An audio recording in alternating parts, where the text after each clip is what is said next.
गहलोत सरकार में 15 मंत्रियों का शपथ ग्रहण होगा। इस बड़ी तस्वीर पर लगातार हमारी नजर बनी हुई है, जिसमें 5 मंत्री पायलट गुट के बताए जा रहे हैं। साथ ही 15 मंत्रियों में 11 कैबिनेट मंत्री और 4 राज्य मंत्री शामिल हैं। शपथ लेने वाले नए मंत्रियों में हेमाराम चौधरी, महेंद्रजीत सिंह, मालवीय रामलाल जाट, इसके अलावा महेश जोशी समेत कुल 11 मंत्री कैबिनेट मंत्री के तौर पर शपथ लेंगे, जबकि जाहिदा बृजेंद्र सिंह ओला, राजेंद्र गुड़ा और मुरारी लाल मीणा राज्य मंत्री के तौर पर शपथ ग्रहण लेंगे।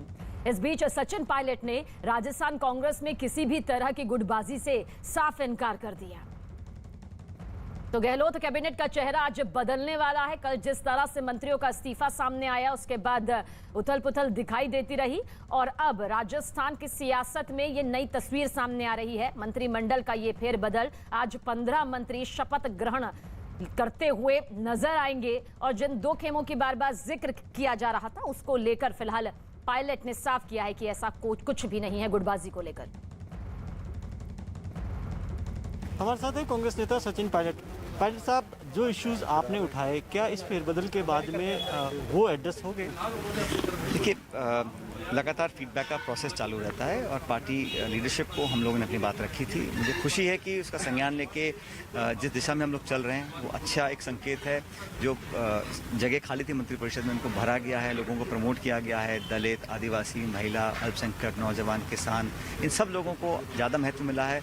वो एक शुभ संकेत है पार्टी के लिए, क्योंकि जनता ही उम्मीद करती है हम लोगों से। अब चुनाव 22 महीने के बाद है, 2 साल से कम का समय रह गया। हमें सरकार को, संगठन को और मुस्तैद होना पड़ेगा, क्योंकि परिपाटी राजस्थान में है कि 5 साल एक पार्टी, 5 साल दूसरी पार्टी, 30 साल से हो रहा है। उस परिपाटी को तोड़ने के लिए हम लोगों को मेहनत करनी है और उस दिशा में हम सब मिलकर काम करेंगे तो हम कामयाब हो सकते हैं। आप भागीदारी की, कार्यकर्ताओं की भागीदारी की बात कर रहे थे, क्या लगता है आपको मंत्रिमंडल में जगह मिलने से, 5 लोगों को जगह मिलने से भागीदारी पूरी होगी? बात 1 या 2 5 की नहीं है और बात किसी एक गुट की भी नहीं है। बात यह है कि जो कलेक्टिव लीडरशिप निकल कर आती है, सरकार कांग्रेस की है, वो क्या परसेप्शन लेकर जनता में जाती है, उसकी जवाबदेही कितनी है, कितना जनता से जुड़े लोग हैं हम लोग। तो नेता, नेतृत्व, मंत्री पदों पे जो लोग बैठे हैं, वो पब्लिक में कितनी अपनी पैठ जमा पाते हैं, वो बहुत महत्वपूर्ण है। और मुझे लगता है कि बीजेपी जो राजस्थान में है वो बिखर चुकी है। इनके आपस में झगड़े इतने हैं और सब मुख्यमंत्री बनना चाह रहे हैं। देश में भी जो भाजपा की स्थिति है वो बहुत दयनीय हो गई है, क्योंकि महंगाई, किसान बिल, सब पे बैकफुट पे आ चुके हैं। जनता बदलाव चाहती है और हम ही वो पार्टी हैं जो नेशनल लेवल पर एक विकल्प बन सकते हैं भाजपा के लिए। आप डिप्टी सीएम भी थे, आप प्रदेश अध्यक्ष भी थे, आपने उस दौरान भी कई इश्यू उठाए थे। आपको क्या लगता, अब सब चीजें सॉल्व हो गई, वो असंतोष खत्म हो गया? असंतोष की बात ही नहीं है भवानी जी। बात ये थी कि जो संज्ञान में हमारे को आता था कि हम इसको और बेहतर कैसे कर सकते हैं, जो मुझे लगा कि हम इसको और बेहतर करेंगे तो पब्लिक में साख हमारी बढ़ेगी, उन इश्यू को रेस किया था और आगे भी करते रहेंगे। और चेंज एक निरंतर प्रक्रिया है, ये कभी रुकती नहीं है। इसलिए हमें मुस्तैद रहना पड़ेगा, सचेत रहना पड़ेगा और दोगुनी ताकत से काम करना पड़ेगा। जो भाजपा का जो आक्रमण है जनता के ऊपर, उसको बचाने के लिए हमें देखना पड़ेगा पब्लिक की आइज में कि हमारी सरकार और संगठन मिलकर काम कर रहे हैं। एक सवाल कि पहली बार हम देख रहे हैं कि पार्टी का रोल बढ़ा है। पहली बार जब विधायकों ने इस्तीफे दिए, वो सोनिया गांधी के नाम पर दिए, अजय माकन सारी लीड कर रहे हैं। आपको क्या लगता है कि आगे पार्टी की भूमिका ज्यादा जरूरी है? पार्टी की भूमिका हमेशा ही थी। मुझको या किसी और को गलतफहमी नहीं होनी चाहिए कि हमारे दम पर हो रहा है। वो तो पार्टी का ही प्लेटफॉर्म है, पार्टी की सोच है, पार्टी का सिंबल है। तो इस बात को सबको समझ के रहना चाहिए कि जो आलाकमान तय करता है उसको हमें पूरी निष्ठा भावना से हमें उसका पालना करनी है। महिलाओं की भागीदारी पर सचिन पायलट ने बताया कि मंत्रिमंडल में महिलाओं की भागीदारी 3% कर दी गई है। एक होता है टिकट देना भवानी जी, एक होता है कैबिनेट में जब हमारे 30 ही जगह हो सकती हैं, उसमें इतना बड़ा राज्य है, 33 जिले हैं, अलग अलग कम्युनिटीज़ के लोग हैं। फ्री में अगर जहाँ पहले थे उससे 3 गुना हो गया ना। आप दूसरा देखिए, पहले 1 था, 3 कर दिया हम लोगों ने रिप्रेजेंटेशन। और ये मैं समझता हूँ कहीं ना कहीं इसमें प्रियंका गांधी जी की भी छाप है, क्योंकि वो हमेशा महिलाओं के लिए उनका नेतृत्व आगे बढ़ाने का एक नारा देकर आई है लखनऊ में, तो उसका रिफ्लेक्शन यहाँ पर देखा। और महिलाओं को हमेशा मैं समझता हूँ हम लोगों को आगे बढ़ाना चाहिए, चाहे टिकट वितरण हो, चाहे कैबिनेट हो या बाकी अभी अपॉइंटमेंट्स और भी होने हैं, पॉलिटिकल अपॉइंटमेंट्स, उस पर भी महिलाओं को आगे और मौका मिलना चाहिए। तो 15 मंत्री शपथ लेते हुए आज नजर आएंगे। फिलहाल किसी भी तरह की गुटबाजी से इनकार यहां पर सचिन पायलट के जरिए किया गया है और साथ ही कहा कि किस तरह से महिलाओं को यहां पर भागीदारी का मौका दिया जा रहा है। तो आज 15 मंत्री शपथ लेते नजर आएंगे। गहलोत कैबिनेट का चेहरा एक बड़े बदलाव के साथ आज नजर आएगा और गहलोत सरकार की नई कैबिनेट में हेमाराम चौधरी को जगह दी जा रही है। हेमाराम चौधरी पायलट गुट के बताए जाते हैं और नई जिम्मेदारी मिलने पर उन्होंने पार्टी हाईकमान का शुक्रिया अदा भी किया। हेमाराम चौधरी हमारे साथ में है, बाड़मेर के गुड़ामलानी से विधायक और सीनियर नेता हैं। हेमाराम जी, आप काफ़ी वक्त नाराज़ रहे, अब आपको जिम्मेदारी दी गई है, एक तो क्या कहेंगे, पहली प्रतिक्रिया आपकी? मैं नाराज़ कभी रहता ही नहीं हूँ, नाराज़गी में समझता ही नहीं हूँ। मैंने मेरे क्षेत्र की कुछ समस्या थी, उनका हल नहीं हो रहा था, इस वजह से मैंने ये विधायक की से इस्तीफा दिया था और उसके बाद में कुछ उसमें सुधार भी हुआ, कुछ काम हुए भी, कुछ बाकी भी है, सारे काम अभी भी नहीं हुए हैं, लेकिन अब आगे समय मिलेगा तो उनको हल करने की कोशिश करेंगे। मेरी प्रायोरिटी मंत्री बनना नहीं है, मेरी प्रायोरिटी मेरी जनता ने जो मुझे जिम्मेदारी दी है उसको निभाने का है, बतौर समस्याओं का समाधान करने का है। बतौर मंत्री आप क्या करना चाहेंगे? बतौर मंत्री तो मैं पूर्व में भी मंत्री रहा, जो मुझे जिम्मेदारी दी, जो विभाग दिया उसको ठीक से चलाने की कोशिश की, जनता को ज़्यादा से ज़्यादा राहत मिले, उस विभाग से संबंधित जो भी जनता के काम हो वो ठीक से हो, यही मेरा प्रयास रहेगा। सचिन पायलट की कितना योगदान था आपको मंत्री बनवाने में? सचिन पायलट साहब का तो योगदान था ही, उन्होंने बात की थी आपके लिए? बिल्कुल की, हाईकमान से उन्होंने ही बात की, कोई मैंने तो बात की नहीं, मैंने कोई मंत्री पद मांगा, उन्होंने ही हाईकमान से बात करके ये फैसला करवाया। इसीलिए आप अपना आभार जताने भी आए हैं आप? बिल्कुल आभार है उनका, बहुत बहुत आभारी हूँ उनका। सचिन पायलट की क्या भूमिका होनी चाहिए, आपको क्या लगता है? सचिन पायलट को बहुत जिम्मेदारी, कोई न कोई महत्वपूर्ण जिम्मेदारी दी जानी चाहिए, तब जाकर के कांग्रेस को मजबूती मिलेगी, क्योंकि वो एक जनाधार वाले हैं, लोकप्रिय नेता है और जनता उनके चाहती है। अगले चुनाव से पहले राजस्थान में कोई भूमिका होनी चाहिए, आपको लगता है कि उनका फेस मायने रखता है? राजस्थान में तो उनकी ज़रूरत है ही, उनके बिना तो राजस्थान में फिर से मैं दिक्कत आएगी, इसलिए उनकी तो महत्वपूर्ण, पिछली बार उनके नेतृत्व में चुनाव लड़ा, वो प्रदेश अध्यक्ष थे और पार्टी 21 MLA आए थे और फिर वापस सत्ता में आई, तो उन्होंने प्रयास करने में कोई कमी नहीं रखी, उसी का परिणाम आज हमें सत्ता मिली है और हम सत्ता का सुख भोग रहे हैं। पहली बार एक मैसेज दिया गया पार्टी संगठन की ओर से, सोनिया गांधी की ओर से, कहा गया पार्टी हाईकमान की ओर से फेरबदल किया गया, ये एक अच्छा संदेश है? हाँ, ये अच्छा संदेश है, क्योंकि पार्टी हाईकमान ने दोनों पक्षों को चुना, दोनों पक्षों को सुन करके फिर फैसला किया, दोनों की सहमति से किया और इस तरह से आपस में मिल बैठ करके काम करेंगे पार्टी में, तभी जाकर के पार्टी को मजबूती मिलेगी। अगर अलग अलग धड़ों में बंटे रहेंगे तो पार्टी को मजबूती नहीं मिलेगी, इसलिए दोनों से बात करके एक राय बना करके इनका जो फैसला किया है, इसलिए पार्टी को मजबूती मिलेगी। राजस्थान कांग्रेस में भले ही गुटबाजी की खबरों से इनकार किया जा रहा हो, लेकिन जयपुर में कांग्रेस दफ्तर के बाहर गुटबाजी एक बार फिर दिखाई दी। कांग्रेस दफ्तर के बाहर देखिए ये तस्वीर, सचिन पायलट गुट के समर्थक जमकर नारेबाजी करते हुए दिखाई दी। दरअसल आज 15 मंत्री शपथ लेंगे, जिसके बाद गहलोत कैबिनेट का चेहरा बदला हुआ नजर आएगा। 11 कैबिनेट और 4 राज्य मंत्री आज शपथ ग्रहण समारोह में शामिल होते हुए शपथ ग्रहण करते हुए नजर आएंगे। जयपुर में कांग्रेस दफ्तर की बाहर एक तस्वीर बताते हैं कि आप देखिए कि सचिन पायलट के समर्थन में उनका नारेबाजी हो रही है। ये देखिए, जैसे ही सचिन पायलट के नारे लगे, दूसरी तरफ गहलोत के समर्थकों ने भी नारेबाजी शुरू कर दी। दोनों पास पास खड़े हैं, दोनों में होड़ मची हुई है एक दूसरे के नेता के खिलाफ नारेबाजी। अब देखिए, ये सामने सचिन पायलट के समर्थकों की नारेबाजी, हम देख रहे हैं कि लगातार कांग्रेस दफ्तर के बाहर पावर सेंटर की लड़ाई चल रही है। भले ही कांग्रेस हाईकमान ने दोनों गुटों को साधने की कोशिश की है, सचिन पायलट के 5 मंत्री बनाए गए, 7 अशोक गहलोत कैंप के बनाए गए, लेकिन ये पावर सेंटर की लड़ाई है, ये थमने का नाम नहीं ले रही है। ये तस्वीरें साफ तौर पर बता रही है कि भले ही मंत्रिमंडल के अंदर पावर सेंटर को साधने की कोशिश हो, लेकिन ज़मीन पर ये दोनों के बीच में, गहलोत और पायलट के बीच में पावर सेंटर की लड़ाई लगता है कि 2023 तक थमने का नाम नहीं लेगी। और राजस्थान के अशोक गहलोत सरकार में महेश जोशी कैबिनेट मंत्री पद की शपथ लेंगे। उन्होंने कैबिनेट मंत्री बनाए जाने के लिए अशोक गहलोत को धन्यवाद कहा। ये राजनीति कोई पार्टी हो, हम ये कहें कि सब एक साथ कभी हमारे में कोई बर्तन जैसे एक बर्तन रख दो, वो आपस में कहते हैं, हमारे राजस्थान में कहते हैं बर्तन खटकते हैं आपस में एक जगह होते हैं, उस खटकने की बात तो आप छोड़ दीजिए।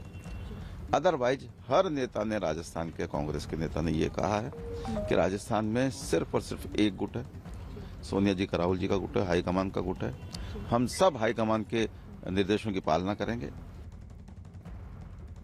और गहलोत कैबिनेट में मंत्री बनाए जाने की खबर मिलने के बाद बीकानेर में कांग्रेस विधायक गोविंद राम मेघवाल के समर्थकों में जश्न किस तरह से दिखाई दिया, आपके सामने ये दो तस्वीर है। गोविंद राम मेघवाल के समर्थकों ने एक दूसरे को मिठाई खिलाई और जमकर आतिशबाजी की। बीकानेर से मंत्री बनने वाले गोविंद राम मेघवाल तीसरे नेता हैं। इससे पहले डॉक्टर बीडी और भंवर सिंह भाटी पहले ही गहलोत कैबिनेट में मंत्री हैं और अब गोविंद राम मेघवाल बीकानेर से तीसरी मंत्री बनने जा रहे हैं। और गोविंद राम मेघवाल कांग्रेस के प्रदेश उपाध्यक्ष भी हैं और माना जा रहा है कि मेघवाल वोटरों को साधने के लिए कैबिनेट में उन्हें शामिल किया गया है।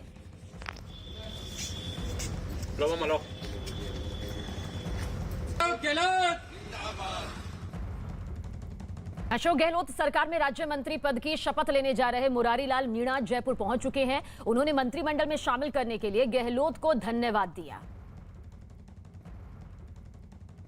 मैं जनता के बीच में पहले भी और मैं पहले भी मंत्री रह चुका और मेरी जनता को जितनी उनकी इच्छाएं थी तो मैं एमएलए रहते हुए मैंने कभी कमी नहीं छोड़ी, इसलिए हमारे लोग सब समझते हैं। बाकी और जगह भी जहाँ भी हमको जिम्मेदारी मिलेगी उसको अच्छे से करें। और राजस्थान में कैबिनेट फेरबदल पर केंद्रीय मंत्री रामदास आठवले ने कांग्रेस पर निशाना साधा और कहा कि राजस्थान में अगले चुनाव में कांग्रेस की हार और बीजेपी की बड़ी जीत होगी। लगता है कि दलितों को आगे बढ़ाने की कांग्रेस पार्टी की नीति खाली दिखाने के लिए रही है, मतलब दलितों का उत्थान करने के लिए, दलित पर होने वाले अत्याचार को रोकने के लिए, दलितों को सामाजिक एवं आर्थिक न्याय देने के लिए कांग्रेस पार्टी असफल रही और इसलिए पूरे दलित 2014 में मतलब कांग्रेस के खिलाफ चले गए और बीजेपी सत्ता में आई, नरेंद्र मोदी सत्ता में आई। तो ठीक बात है, 4 मंत्री किए, उनको हमारी बधाई है, लेकिन कांग्रेस पार्टी दलितों के लिए काम नहीं करती है। कांग्रेस नेता भाई अशोक गहलोत साहब, हमारे एआईसीसी के वर्किंग कमेटी के मेंबर और गुजरात के प्रभारी रघु शर्मा जी, पूर्व प्रदेश अध्यक्ष सचिन पायलट साहब, एआईसीसी में सेक्रेटरी मेरे साथी तरुण कुमार जी यहाँ पर उपस्थित, राजस्थान के राजस्थान के मंत्रिमंडल के हमारे तमाम सहयोगी साथीगण जिन्होंने अभी शपथ ग्रहण में हिस्सा लेना है और जो साथी हमारे अभी मंत्री हैं वो भी,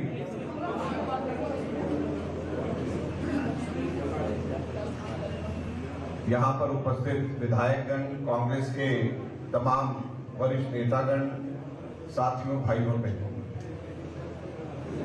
मुझे आज बड़ी खुशी है कि सभी हमारे नवनियुक्त मंत्रीगण यहाँ पे मौजूद हैं और एक बहुत अच्छा मैसेज, बहुत ही अच्छी टीम पूरे राजस्थान के विकास के लिए कांग्रेस की नेता श्रीमती सोनिया गांधी जी ने यहाँ पर हम लोगों को दी है। मैं आप सब लोगों को बहुत बहुत बधाई देना चाहता हूँ। और ये जो टीम राजस्थान है कांग्रेस पार्टी की, मैं समझता हूँ कि 2023 का जो चुनाव हमारे राजस्थान के होने वाले हैं, ये 2023 के चुनाव में वापस कांग्रेस पार्टी जीत करके आने की इसकी शुरुआत। आज इस मौके के ऊपर मैं विशेष तौर के ऊपर धन्यवाद करना चाहूंगा हमारे 3 पूर्व मंत्री साथियों का, भाई गोविंद सिंह डोटासरा जी का, रघु शर्मा जी का और हरीश चौधरी जी का, जिन्होंने मिनिस्ट्री से रिजाइन करके संगठन के लिए काम करने के लिए वॉलंटियर किया और संगठन के अंदर बेहतर काम कर सकें। इसको इसी वजह से एक व्यक्ति एक पद के सिद्धांत के ऊपर खुद मिनिस्ट्री पद को ठुकरा करके संगठन के काम में आगे बढ़े, हमें आप लोगों के ऊपर गर्व है। 30 जुलाई को यहीं पर प्रदेश के मीटिंग के बाहर मैंने उस वक्त भी जब सभी विधायकों के साथ में मीटिंग की थी, मैंने कहा था कि हमारे कई मंत्री परिषद के साथियों ने ये कहा है कि हम लोग पार्टी के लिए काम करना चाहते हैं। तो गहलोत कैबिनेट में फेरबदल यहां पर हो रहा है। आज 15 मंत्री शपथ लेते हुए नजर आएंगे। एक पुनर्गठन के तौर पर कैबिनेट का ये पूरा चेहरा नई शक्ल के तौर पर यहां पर सामने आएगा।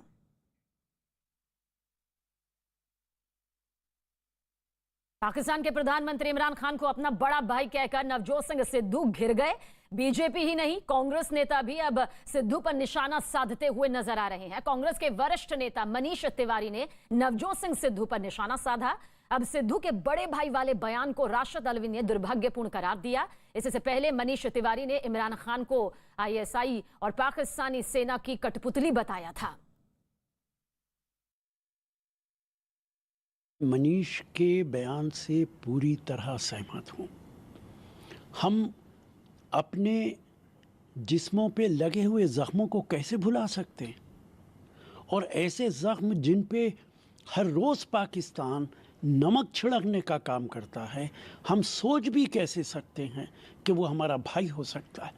जैसे बयानात उन्होंने दिए हैं वो दुर्भाग्यपूर्ण हैं और उनसे कोई भी भारतवासी सहमत नहीं हो सकता है। ये अपेक्षा की जाती है कि देश हित के अंदर, राष्ट्र हित के अंदर सभी जनप्रतिनिधि सदन में भी, सदन के बाहर में भी, जब कभी अपनी बात कहें तो उनके लिए देश सर्वोपरि होना चाहिए। उनका ये दायित्व तो करते होना चाहिए कि मेरा देश सर्वोपरि है। सिद्धू कब क्या कहेंगे, उनके बयानों से उनकी पार्टी संकट में फंस जाती है।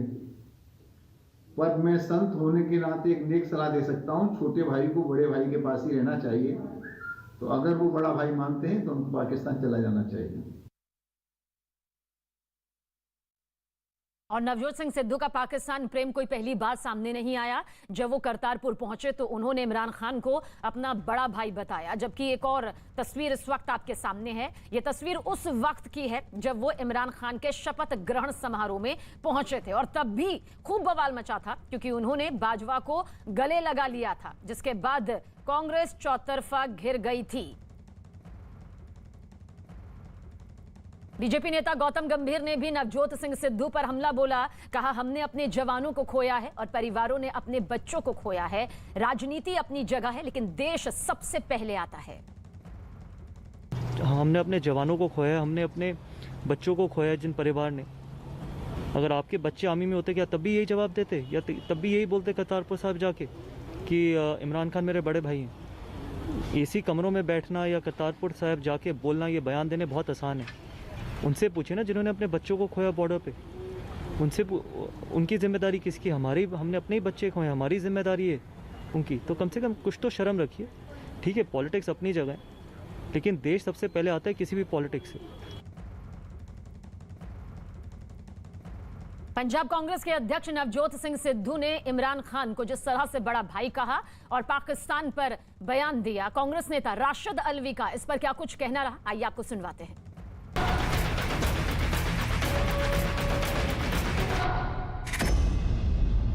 नवजोत सिंह सिद्धू ने एक बार फिर बयान देकर विपक्ष के निशाने पर आ गए हैं पाकिस्तान को लेकर।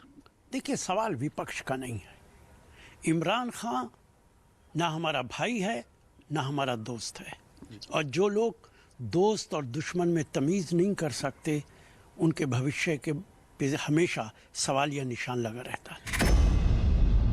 क्या सिद्धू कांग्रेस के लिए मुश्किल खड़ी कर रहे हैं? देखिए, मैं उन्हें मशवरा दूंगा कि बहुत सोच समझ के उनको बोलना चाहिए। उनके इस तरीके के बयानात से न सिर्फ ये कि कांग्रेस पार्टी को नुकसान होगा बल्कि देश को भी नुकसान होगा। इससे पहले भी कई बार सिद्धू का पाकिस्तान प्रेम सामने आया था। देखिए, इससे पहले भी वो इस तरीके के बयानात देते रहे हैं। उनके ज़ाती ताल्लुकात इमरान खान से हो सकते हैं, लेकिन आज की तारीख में भारत का कोई रिश्ता ना पाकिस्तान से है ना इमरान खान से है। सिद्धू के इन बयानों से पंजाब के चुनाव में कांग्रेस को नुकसान हो सकता है? देखिए, कांग्रेस पार्टी सिर्फ सिद्धू का नाम नहीं है। कांग्रेस पार्टी पंजाब में एक बड़ी ताकत है और कांग्रेस पार्टी की विचारधारा पूरा देश और पंजाब जानता है। उनके इन बयानात से कांग्रेस को कोई नुकसान नहीं होगा। इस तरीके के बयान सिद्धू बार बार देते हैं और कांग्रेस को मुश्किल में डालते हैं, तो लेकिन उनके खिलाफ भी कोई कार्रवाई होती नहीं है। देखिए, मैं कहूँगा कि चूंकि उनके और इमरान की हमेशा से दोस्ती रही है, इसीलिए इस वजह से इसको नज़रअंदाज किया जाता रहा है। बीजेपी ने कहा है कि पंजाब बहुत ही संवेदनशील राज्य है और बॉर्डर के नेताओं को संवेदनशील होकर बयान देना चाहिए। देखिए, भारतीय जनता पार्टी तो एक एक लफ्ज़ पकड़ के राजनीति करने का काम करती है। भारतीय जनता पार्टी बजाय विकास पे तवज्जो देने के, वो इसी तरीके के अल्फाज को पकड़ के राजनीति करना चाहती है। बीजेपी ने यह भी कहा है कि सिद्धू ने राहुल गांधी के कहने पर बयान दिया। ये बिल्कुल गलत और बेबुनियाद बात है। राहुल गांधी को क्या जरूरत है कि वो सिद्धू से बयान दिलाएंगे? राहुल गांधी को खुद बयान देना होगा तो खुद ट्वीट करेंगे, खुद बयान देंगे। बीजेपी ने ये भी आरोप लगाया है कि ये एक्सीडेंटल बयान नहीं है। इस तरीके के बयान कांग्रेस के कई नेताओं ने भी पहले दिया है। मैं इस बात से इत्तेफाक नहीं करता हूँ कि ये एक्सीडेंटल नहीं है। वो सिद्धू के इस बयान से मैं इत्तेफाक नहीं करता, लेकिन इसके बावजूद सिद्धू गए हैं वहाँ पूजा करने के लिए और उसी में उन्होंने ये बयान दे दिया, तो ये नहीं कहा जा सकता कि ये एक्सीडेंटल नहीं है। क्या सिद्धू के खिलाफ कोई इस तरीके की कार्रवाई होनी चाहिए इनके बयानों से? देखिए, मैं कहता हूं कि खिलाफ कार्रवाई नहीं होनी चाहिए, लेकिन उनको समझने की और समझाने की जरूरत है।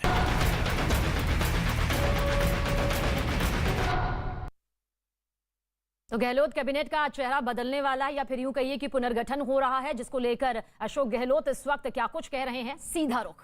कभी काम किया, कमी नहीं रखी।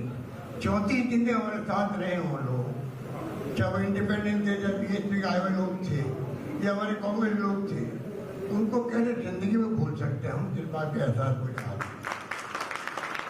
दिमाग में रखें। पर सोनिया गांधी जी का एक नारा था, एक बार रिहायशी में कहा था उन्होंने कि कार्यकर्ताओं को चाहिए धैर्य रखे, और बड़े मार्मिक शब्दों में कहा था जो धैर्य रखता है कभी न कभी उनको चांस मिलता ही मिलता है। ये बड़ी बात मैं मानता हूँ, धैर्य रखना ही पड़ता है। सबके फैसले एक साथ हो नहीं सकते।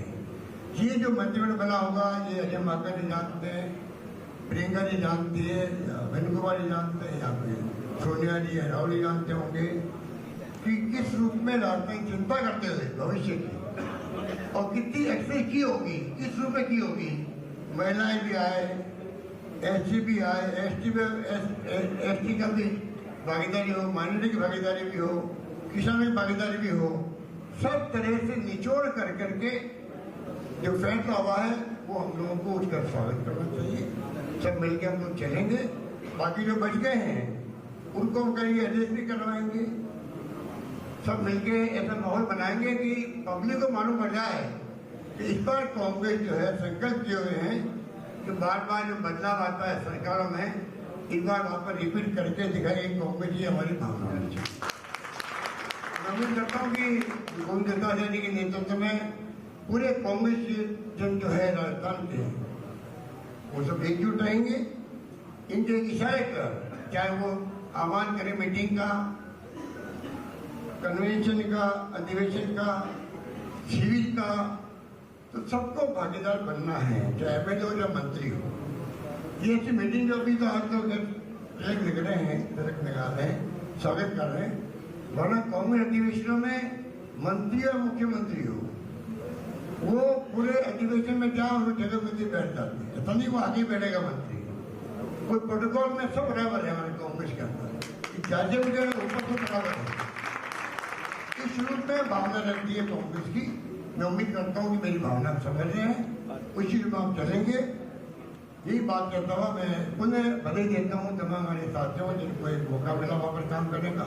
मैं उम्मीद करता हूँ कि वो सोनिया गांधी को, राहुल गांधी को निराश नहीं करेंगे। ये मैं इन सबसे अपेक्षा करता हूँ और अपनी बात समाप्त करता हूँ। धन्यवाद, जय हिंद, धन्यवाद।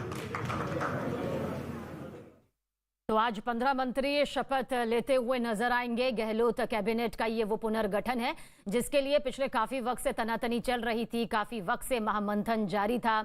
गहलोत खेमे और पायलट खेमे की जीत हार के कई सवाल यहां पर खड़े हो रहे थे, लेकिन आखिरकार गहलोत कैबिनेट में ये फेरबदल हो चुका है और आज 15 मंत्री शपथ भी लेते हुए नजर आएंगे।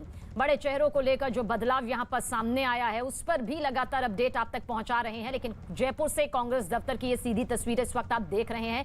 अभी आपने मुख्यमंत्री अशोक गहलोत को भी यहां पर सुना। अब किस खेमे से कितने मंत्री यहां पर सामने आए हैं उसकी पूरी डिटेल भी इस वक्त आपके सामने मौजूद है।